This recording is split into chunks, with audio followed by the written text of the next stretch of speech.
shopping. There's so much clothing waste because of fast fashion. And there's just so much clothing that's produced that ends up in landfills. So even going to the thrift store, shopping, that's basically removing it from a landfill and giving it another life. I think there was maybe some, I don't know, religious trauma associated with the word sacred. Like when I was younger, kind of Southern Baptist Midwestern church, and it was like, women, like, don't, you're sacred. So I really... Or goddess. Yeah. And I think we're in a season where we do need to embrace that divine feminine within ourselves. Yes. And what's your journey been like? Like really embracing all of who you are as a woman.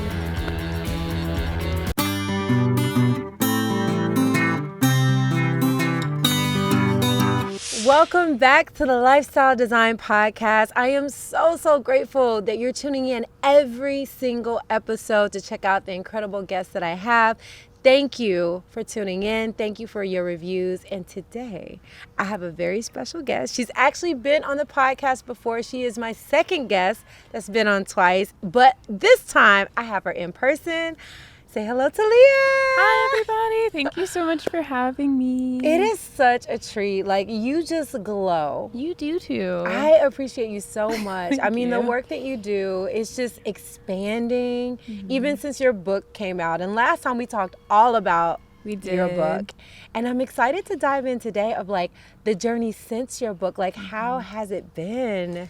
Ooh, it's been really interesting. I definitely had a period where it's just book, and now I'm in this other phase of my life where there's a lot of stillness, and happy to talk about all the things. Yeah.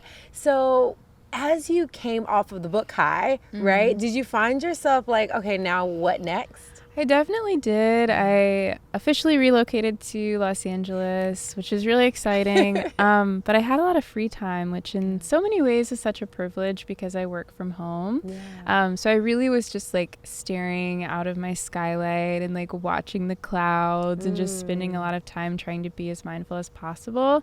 And just, it was my first time living alone. I've always lived with roommates or partners, so it felt really empowering.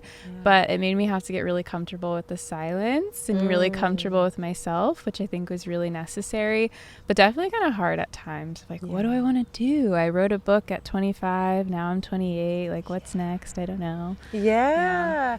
Well, I've noticed that, you're doing a lot of entrepreneurship, a lot of brand partnerships. How has that been, like, really embracing yourself as like this empowered woman, this teacher, this leader in this space, and really owning that space? Because I feel like you do it very well. I think I'm trying to get a lot more comfortable with myself and who I want to be. I think earlier on I wanted to be everything for everybody. I wanted people to say like, okay, I like environmentalism and I'm also a Black woman, and I wanted like every single Black woman to feel like they could see themselves reflected in my work. And I feel like that's kind of changed, where I've realized there's this whole community of like hundreds and hundreds of Black women in environmentalism. And I think the next phase of my work, I really want to shift to just building community and showing people like, no, I'm not going to be everything for everybody, but here's like Whitney McGuire, and here's Climate Diva, and here's all these other people and coalition building together. And I think entrepreneurship is also really new for me because I'm dabbling in different projects, like talking to musicians and artists about sustainability, really trying to find ways to activate different audiences to care about, sustainability. And it's been really fun, challenging at times, but I'm saying yes to things, but not as much as I did in the past. And that feels really good. And like I'm getting to know myself a little bit more. That's so beautiful. Yeah, I kind of followed that project a little bit. Can you talk a little bit more about the project with artists? And you did kind of like a tour, right? Yeah. So it's so random, but this all started, I blame Frank Ocean because I heard he was performing at Coachella, and I wanted to do everything in my power to get a media pass to maybe meet Frank Ocean. Wow. So I was reaching out to all these publications like, okay, I really want to write like my first investigative journalism piece about the sustainability at a music festival. And it got placed with Vogue, which was super cool. So I had all the credentials to go backstage. Again, this is because of Frank. And that performance was, what it was. But I ended up writing my first piece, just really examining all that went into a music festival, all the waste that's produced, and then more optimistically, all the people that are doing a lot to make it a sustainable experience. And I just got really fascinated and wanted to talk to more artists who wanted to use their platforms for good, and then just learn everything I could about music and sustainability. And then I started hosting intimate concerts and conversations with artists, and it's called Earth Sessions. So y'all check out Earth Sessions, y'all, because it's so exciting. And what do you feel like has bloomed? I mean, the Earth Sessions bloomed from the initial intention. And what do you feel is the ongoing conversation? What are people really picking up on the most? Yeah, it really is just so heartwarming. We had a concert with someone named Umi, who's one of my favorite artists. Shout out to Umi. It just the feeling, like sometimes you don't know exactly why you're doing something, but when I was there, it was great because one, it wasn't just my normal crowd of sustainability people. A lot of people came for the music, but they left feeling really joyful. And sometimes talking about environmental injustice or sustainability, it's rooted in a lot of doom and gloom. Yeah. So it can be heavy. It's so heavy. Yeah. And I feel like combining art and creativity and mindfulness, she led a mindful meditation with sound bowls, just seeing people walk away from an environmental event feeling empowered and inspired. I just am like, okay, I feel like I'm onto something here. Yeah, I think so. I think music, I was just at an event the other day with my friend Justin Michael Williams, and they were talking about how music is medicine, and it, or some people say, it's, the medicine that helps, the sugar helps it go down a lot sweeter, and music is the sugar, right? That helps the medicine go down. There it is. Music is the medicine, and also music is the sugar that helps the medicine go down. And I feel like when you add the music element, people are more open. Totally. Almost like they become more soft and more open at the same time. So is there a future? Are you going to continue to do those? Yeah, we're going to continue doing them. And I think the other part that I really love is we always have a conversation with the artists. Yeah. So we call it the broccoli and the ice cream. So kind of like the medicine and the sugar. Like the broccoli is the educational part. Yeah. And then the ice cream is the performance. So we're going to keep it up. We're taking a break. We just had our last show with someone named PawPaw Rod. Okay. Amazing artist. I'm trying to put people on. Yeah. We'll link them. He's so good. Yeah. But we're done for the year, but we're going to start back up in the new year and just keep growing. That's so good. I love it. I'm excited to take all these artists. So keep shouting them out because we're going to link them so people can find them, because I feel like it's so important. Like sustainability is so important. Yeah. And right now, a lot of people can feel like, well, what can we really do? Is it really going to make that big of a difference? Like, what is your conversations when you're met with that question? Ooh, I would say people are probably more sustainable than they think they are. I want people to know that they're not starting from zero. Like, have you gone thrift shopping? Do you have reusable containers? Do you reuse your, Danish cookie tin for sewing materials, whatever it might be? I want people to know that those actions are also really good for the planet because they're reducing waste and telling people, like, look, you're already doing some great stuff. Yeah. And then really figuring out, like, what is it that you like? If you like fashion, maybe that looks like going thrift shopping, or, if you want to, supporting local, small, like artisan designers. Yeah. Do you like cooking? Okay, let's talk about plant-based eating. And even if it's, meatless Mondays and how that's really good for the planet. I want people to know that their actions do matter. I know sometimes like systemic issues feel so big, but I want people to know those individual actions really do add up so they can contribute, and it is really working. It really is. And it doesn't have to be perfect, right? You don't have to label yourself an environmentalist or do what you're doing. And I feel like that's what I love about your page, because even if I'm not doing it, I can support you or share a story or support a book. I feel like even if we're not doing all the things, we can find people doing more and share them with our family and our communities, and everyone's going to do something as it resonates with them. And I feel like that's such a big, key, like you said, like, you know, you're doing more than you think when you just share and you just have the conversations. I love that because like I might follow a vegan food blogger, but I don't necessarily have to have their skill set. But even if I just do one recipe, like one smoothie recipe, that's what I want people to think of when it comes to sustainability. They don't have to be, you know, like a green girl, but they can just do, even if it's like one little thing, or like you said, reading a book or going thrift shopping, whatever it is. So yeah, that was a really good point.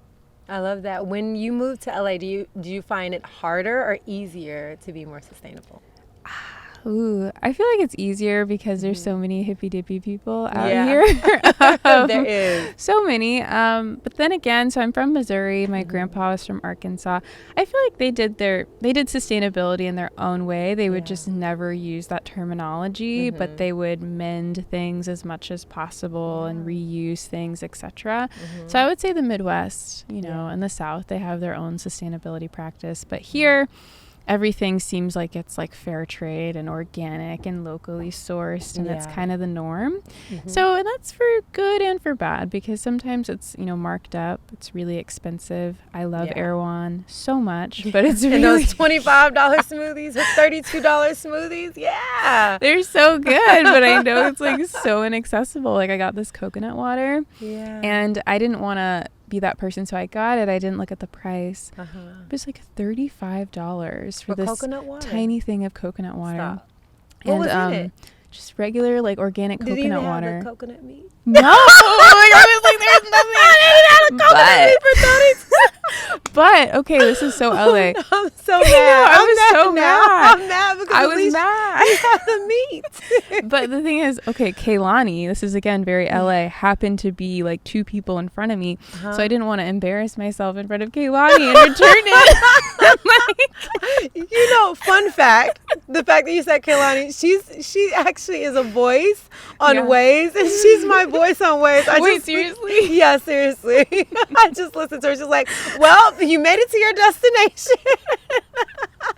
So she bought the $32 coconut water. And I'm like, okay, this is so inaccessible, and I don't like that. But, you know, coconut water, there's no reason it's not even really that expensive. It doesn't have to be, but I mean, even $10 is right? I would be like, okay, but $30 for coconut water. Wow. That's a lot. That's was Los it good? Angeles. It was. I'm not gonna lie. It was the best coconut water I have ever had. Okay, there you go. All right, I'm just glad it's good. I've bought some expensive things. I'm like, it's not even good. Yeah. But if it's good, sometimes you're like, okay, well, that was an experience. Yeah. What are some other things that you've noticed in California? I feel like there's a lot of initiatives, like whether it be like they have more bins around, they have more access to sustainable things. What are some of the things that you're seeing here that you hope spread, you know, around the world? I would say out of a lot of the cities, LA is definitely a biking city. Yeah. We need to step our public transportation game up. New York has that on us, even though it's kind of scary sometimes. But yeah, I'd love to see that spread. I just got an e-bike. And it's changed my life. It feels so empowering to go around town biking. I don't have to go get gas as often. So that's something that I want to see spread a little bit more. I think the plastic bag ban here is also really cool because there's paper bags. So sometimes people are like, oh my God, what are we going to do if there's no plastic bags? And it's like, well, they have biodegradable, not real plastic bags. And having those sorts of policies, it makes people innovate, and it makes the systems change, so then individuals don't have to, it makes their lives easier, because sometimes I don't like when people get upset and they're like, oh, I'm so mad this person got a plastic bag, but if that's the only thing that's available, what are they going to do? So, I love that. I love the way you put that, because I feel like when we change our systems, then people change the actions, but it's actually we as people have to start putting those policies in place, demanding those policies, and then we'll see our communities start to change. But it really does start with each one of us, like making those decisions, and even groups making decisions. So we change the policy. So, there are no bags. So we have to have reusable bags, or they're like, okay, if you want a bag, it's $20. And even though you are frustrated about paying $20, I mean, we pay $32 for coconut water, so pay $20. But think about it. People will start bringing backpacks in their own bags and stuff. But if you don't, okay, you can get this bag, pay $32 for, maybe you'll bring it back. Or maybe it's just like a bag that you can reuse. Oh, totally. And that's the only thing that's available. Because I know I've gone to some stores and it's just like, okay, you can get this reusable bag, and I will pay the $5 for the reusable bag versus getting a bag that I can't. Well, I can use it again, but I've got enough of those plastic and paper bags. So I'm just like, you know what? I forgot my bag, so I'm just going to buy another reusable one because I know I got way too many of the other ones. And I think that when people start thinking about those things, they make different decisions. What are some of the easiest things that people can do? I want to say your top 5. Like top 5. If people are like, okay, I'm going to start being more eco-friendly today. What would you say? Okay, start with these 5 I would things. say... and they're going to do them no matter what. reusable water bottle. Okay. Oh my gosh, you save so much. So much. Yeah. I need to do some sort of calculation, but it's probably like hundreds of plastic water bottles a year if you get a reusable water bottle. Another one would be reusable containers, so like mason jars and things like that for storage. Love mason jars. Same. I use them for, everything. Thrift shopping, again, there's so much clothing waste because of fast fashion. And there's just so much clothing that's produced that ends up in landfills. So even going to the thrift store, shopping, that's basically removing it from a landfill and giving it another life. Okay, that's 3. Next is, if you can, take public transportation, walk or bike or carpool, even if it's like a couple times a week, because then you're not emitting a ton of pollution into the air with your car. And then last but certainly not least, donate, follow on Instagram, or support your local environmental organization any way that you can. And like the bar being on the ground would be just follow them on social media, like and share, and then all the way at the top you can join, go to a community meeting, donate, whatever you can. I love that. All right, y'all have the list, right? Top 5.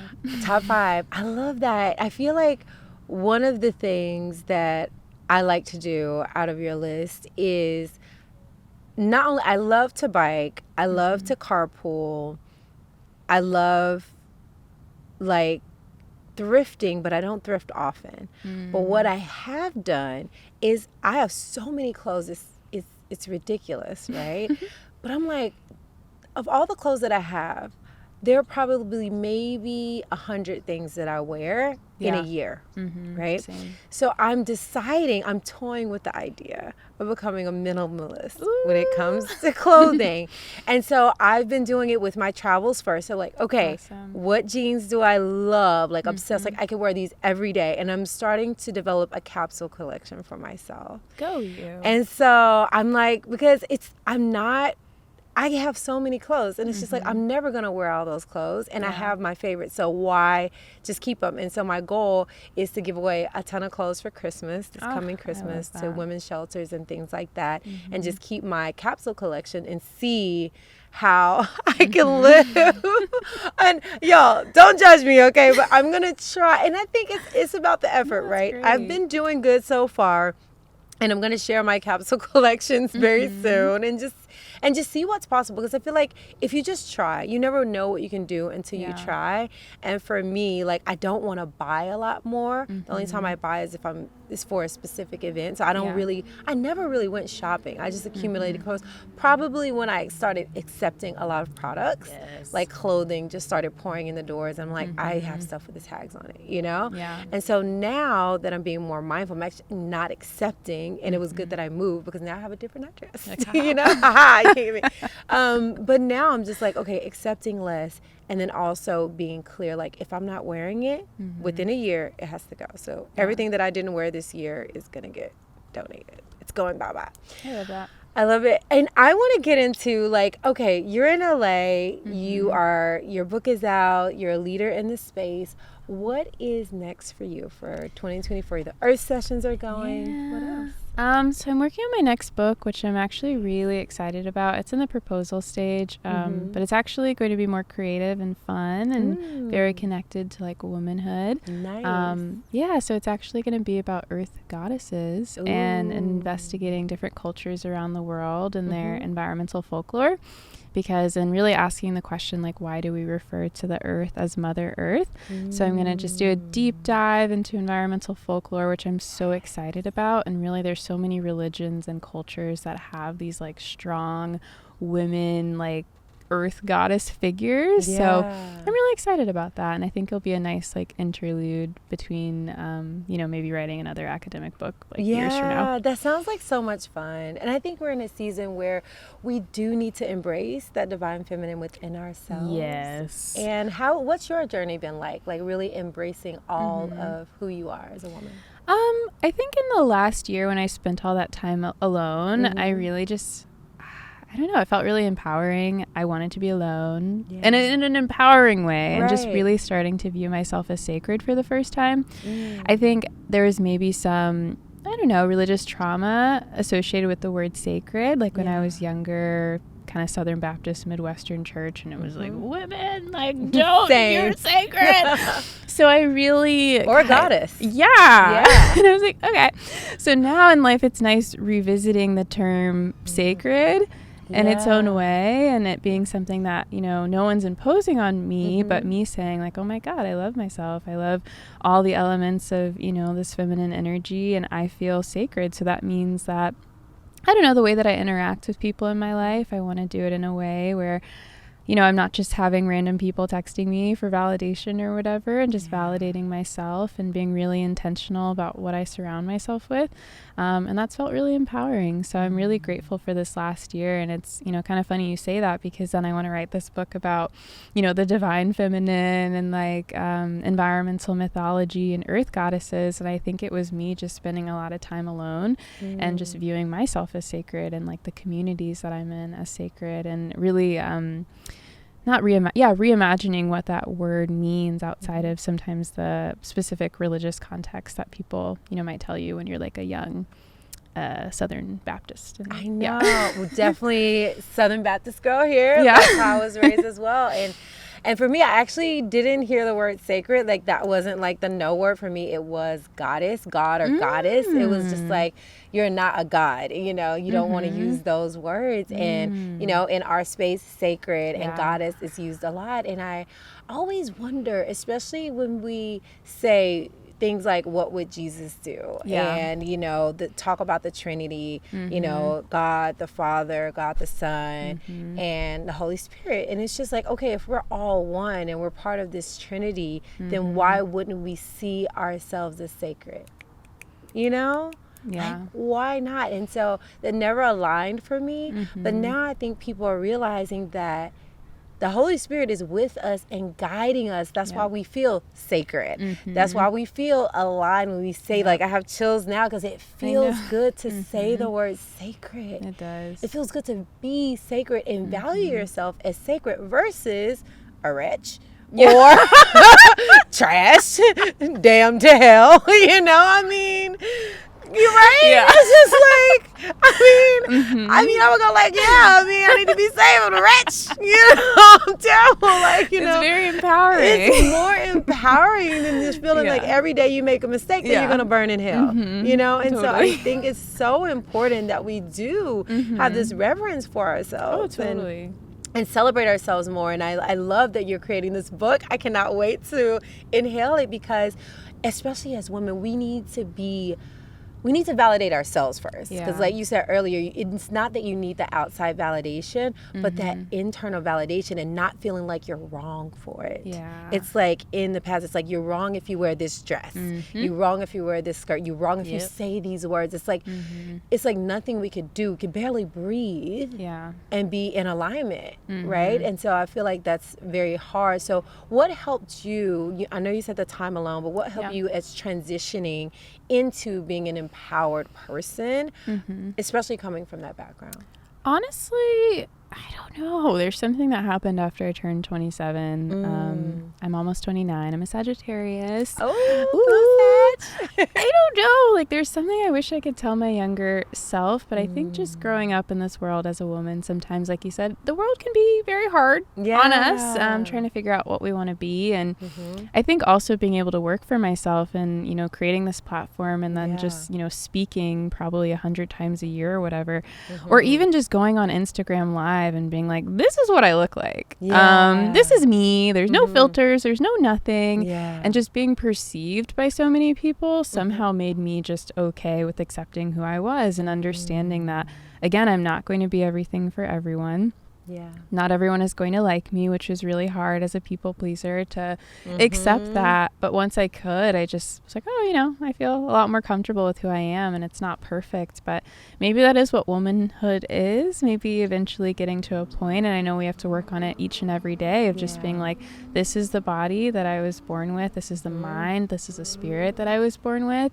And I need to be really kind to myself so that can radiate outwards. Like I need to accept myself and work on that. So I don't know. I want other young women to also, you know, accept themselves as well. So yeah, I love that. It's so easy to get caught up though. Like I just noticed myself recently, like all my friends had lashes, so I got lashes. All my friends had the nail. I know, and they fall out. I'm getting a refill tomorrow. And so this is the wild thing because I love glam and I love getting glammed up. I love lashes and braids and hair and all the things. Yeah. But I remember when I was not so confident in my hair before I got locks, and I would wear wigs all the time. But when I took the wigs off, I didn't love my hair, and I didn't know what to do with it. Oh, yeah. Getting locks is the most empowering thing I did for my hair because it also fits my lifestyle. Same. Right? But when it came to the lashes, I really did it because I was like, I did it before, but my lashes fell out. So I was like, I'm not going to do it again. Yeah. But then my friends did, and they're like, oh, I got the perfect person. So I was like, okay, I want to try them. So I tried them. I loved them because they're easy. You don't have to put like falsies on when you do the production stuff. Right. You get up and go.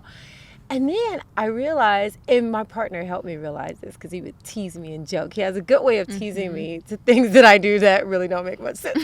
And so he's like, baby, there's $30 on your cheek right there. Because you know it's so expensive. And he's like, there's another $30 again. And so I realized, like, okay, my lashes are healthy. And right now I have my lashes with mascara. And I forgot what my lashes look like. And I realized, thank you, that just like I'd done with the hair, like I'd wear the wig so much and I didn't really know what my hair looked like because I hadn't seen it in a while. So I was like, okay, well, I'm going to give myself a break, which you don't do. You just get the feels when you get the feels, right? So I was like, I'm going to wait and I'm going to give my lashes time to breathe. And I did. And at first I was like, oh my God, I feel naked, you know, because you're so used to it.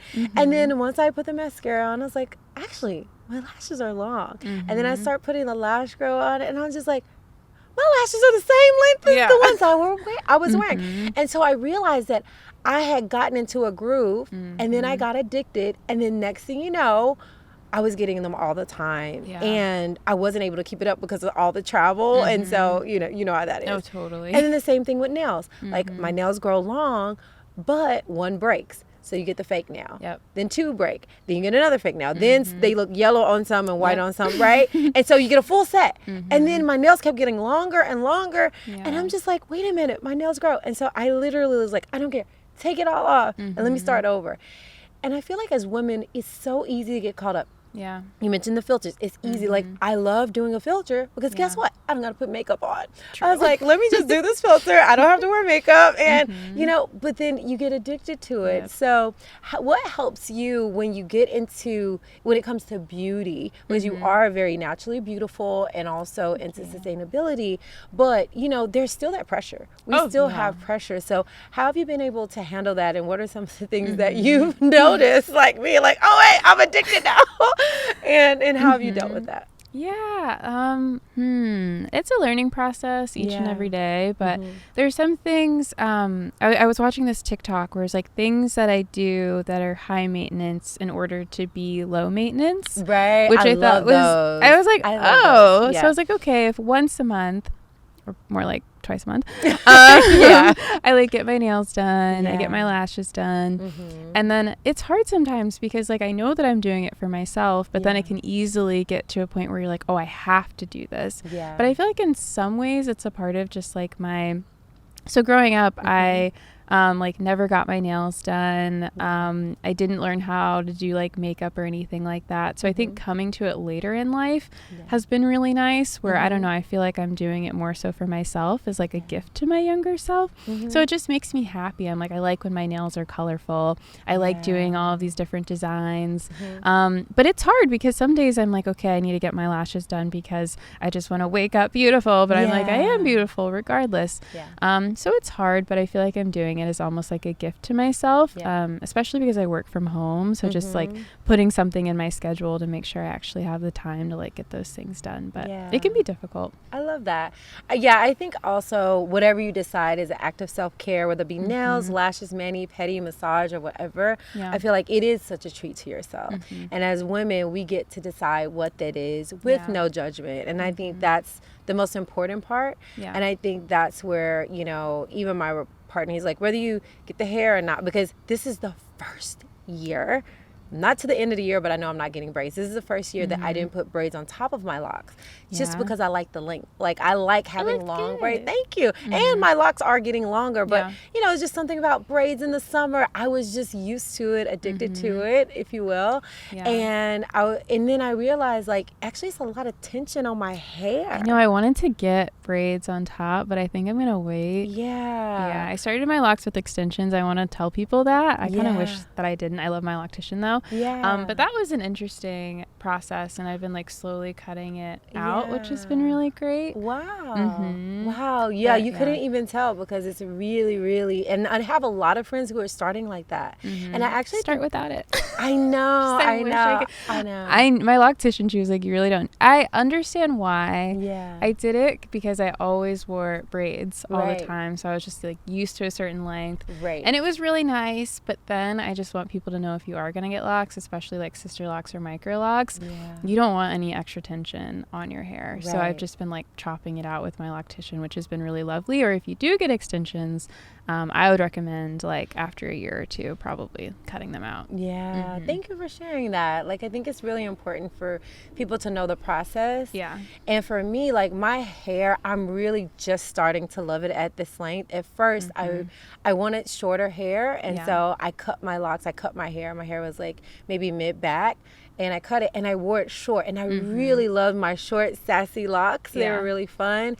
And then it started growing from the ear to the shoulder, and it was just like, if I didn't curl it, it just looked like, who did it, what for, and why?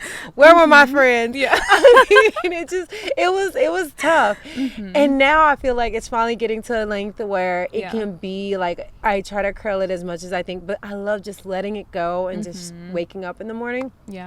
But it was a journey, and I love that you share, like, this is the journey of my locks, because a lot of people, well, I can't because I can't go through this phase or go through that phase, right? And there are going to be some uncomfortable phases when it comes to hair, like no matter what. And so I just love that we are giving people permission with storytelling that you can start with extensions, you can start without extensions. If you do get extensions, you know, take them out. You can do instant locks or bigger locks, even though some people are like, don't do that, but the journey can be yours however you want to make it. And it is very sustainable, because all the pressing and perming, it is bad for your hair and the environment. And so I definitely think locks are very sustainable. No, they are 100%. And I don't regret it. Every single day I'm so happy about my hair. But they're not as low maintenance as I think some people might think. And they're expensive. They're very expensive. Let's just keep it real.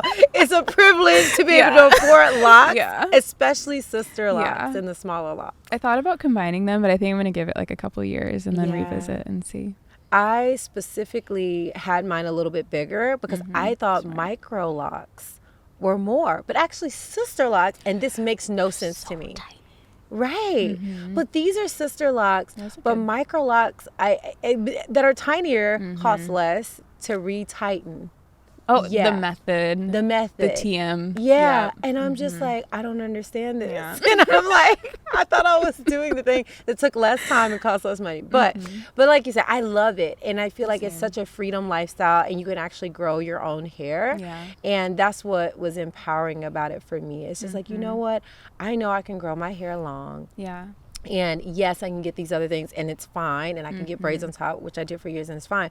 but how about if I just really allow my hair to do its thing? Because Yeah. I lost a lot. I'm going to be honest. Like, I had a little bald spot on the side because I lost a lot because I left during the pandemic. I left some braids in too long. No. Don't do that, y'all. Don't do it. Don't do it because you will lose a lot. Yeah. At first, I thought it was just hanging on. And then once I cleared all the dirt out, Wait. That's such a heartbreaking moment. Like losing locks. Yeah. I've definitely lost some locks around my edges. Yeah, it's not little baby locks. Yeah. Yeah. It's not fun, but it's real, y'all. So locks are the way to go. But you might have a little trauma here and there. You'll see it on the ground. See it on the ground, like, oh, there you go. That one didn't make it. No. I love it. What are some of the things, because you've had a lot of brand partnerships, and that's something in my community people are always excited, especially because yours are sustainable, and you can tell you're very intentional about the brands that you partner with. So can you talk a little bit about your process with the brands that you do partner with, and the efforts that you make in bringing sustainability to the world through your partners? Ooh, that's a good question. Yeah, I don't know. I feel like I've been just asking more questions lately and then being surprised when they say yes. So, for example, there was a company called Intrepid, which is the sustainable travel company. And I'd asked, like, okay, yeah, I'd love to do this partnership, but can we give away a trip or two to other people in my community? Yeah. And they said yes, and it ended up having higher engagement and things like that. Or asking a brand, like, I'd love to work with you, but I have this nonprofit with a staff, or there's another nonprofit, like, maybe through this partnership, can you actually like donate to them in addition to my, little rate or whatever? And a lot of them will say yes. So I've just been asking and seeing what I can do. And when they're open to those sorts of things, it feels really good because then it can like benefit the organization I founded or another organization. Or I just make sure they're, a sustainable brand or it's a sustainable initiative. I will say content creation and speaking and book writing is, I guess, my day job. So sometimes like content creation is how I've been able to fund the work that I do other places, like with the concerts and other things. So I do think that is important that I kind of use it as a fundraising mechanism for some of these other projects that I do. And maybe that won't be the case in the future, but I do like to be transparent with people about like why I'm doing it, especially because I don't, I guess, work a normal day job. Yeah. And I think it's incredible. I think a lot of people don't see that they're tired of brands online, but I think it's something to call out that you're not just, you could work for lots of brands, thousands of brands, but your brand choices are very intentional and very sustainable. And I love that you ask them those questions because, the same thing, like one brand gave shoes to my entire staff, but only because I asked. And if I didn't, I was like, oh, these are really cool. And then someone almost was like, oh yeah, I really like those. I was like, huh. When they said they like, I was like, I wonder if they'll give one to my, and they said yes, Wow. And the same thing, I went to this resort and it was just like, oh yeah, this would be good for a team meeting, and we were able to work that in. And so you never know until you ask. So I think that's really, really great advice of just like, okay, yes, there's a rate, there's that. But a lot of times some companies can't meet your rate, but there are other ways that they can give to causes and people that you love that can help that energy, that exchange of energy and efforts feel really good. So I think that's really brilliant. So going a little bit back to your book, how has it been received? I know it's been received like worldwide, and you were able to visit the White House. So can you talk a little bit about that experience and how it's been just having the book so well received? Yeah, it's really wild. I wrote it to kind of be a textbook, and that's starting to happen. UCLA picked the book as their common year experience, so all the freshmen are reading it, which is just so cool. It still feels like a dream sometimes because especially it came out in 2022. We're entering 2024. So usually a book will have like a year period where people are really excited about it and then like it's still out there, but it's been really cool to see professors like put it in their curriculums and things like that, so it has this like academic life, which is just really cool and what I really imagined for it. And then I don't know, there's been a lot of cool things like a visit to the White House and whatnot, but I feel like even more fun is like getting to go to a library in Ohio and talk to like middle schoolers and things like that. And I'm just really blown away with how many students and teachers and professors have resonated with it. It feels really special. That is really beautiful, because that's how you know it's really getting into the communities, is that teachers are adding it to their curriculum, and professors. Like, it's so cool. Yeah, that's so cool. amazing. And then I know it's like, it's been out. It's a book. Yeah. It's a book that people have read, but there's something that feels really vulnerable about it. I don't know. You can relate. Like, it still feels funny when people are like, oh, I read your book, or I listened to your audiobook. I'm like, where did you find it? It's like out in the world, but it feels so cool. Yeah, it's out there. People know you. Yeah. Like, okay. Like, people walk up on the street, hey, you're Green Girl Leah. Hey. You know, is that still weird? Is it still awkward? I think it's I'm a environmental science person. This is my, who would have thought? Like, it is so cool to me that I am a science nerd, and that there are people who are excited about that. Or like, there's environmental justice teachers that are like, oh my God, I use this in my curriculum. So if I had to be quote unquote known for anything, this is I couldn't have dreamt of anything better, because I just get to talk about environmentalism with people, and it's really cool. I don't know, it's still weird sometimes, but it's really cool. I love it that you got that part of it, and like you said, it is really educational, but now you're going into a more like creative space with your next book. And I don't know how much you can share, but in this next process, like, what is the most exciting thing about birthing it to the world? Yeah, I think like breaking out of the academic space a little bit, and then getting into folklore. So I'm hoping that maybe I can film a documentary alongside of it. Nice. Just talking to different people about their like mythology and their Mother Earth figures. There's so many, and I think the part that I always include in my environmental practice is kind of the intersectionality or diversity component, and that will be in this book. Where people will just read it just to read it, but I'm picking earth goddesses from like so many amazing indigenous cultures all throughout Africa, or even like stories of like the river mama and like Jamaican mythology. So I'm excited to infuse that into this book in a new way, where it's just like included. So if anyone wants to read the book, then it's like, haha, you're learning about like all of, you know, our stories that aren't talked about a lot. People know a lot about like Greek and Roman mythology and gods and goddesses, but I want to show them that, like, I don't know, our cultures are just as, you know, creative with our folklore, and we have all these beautiful traditions.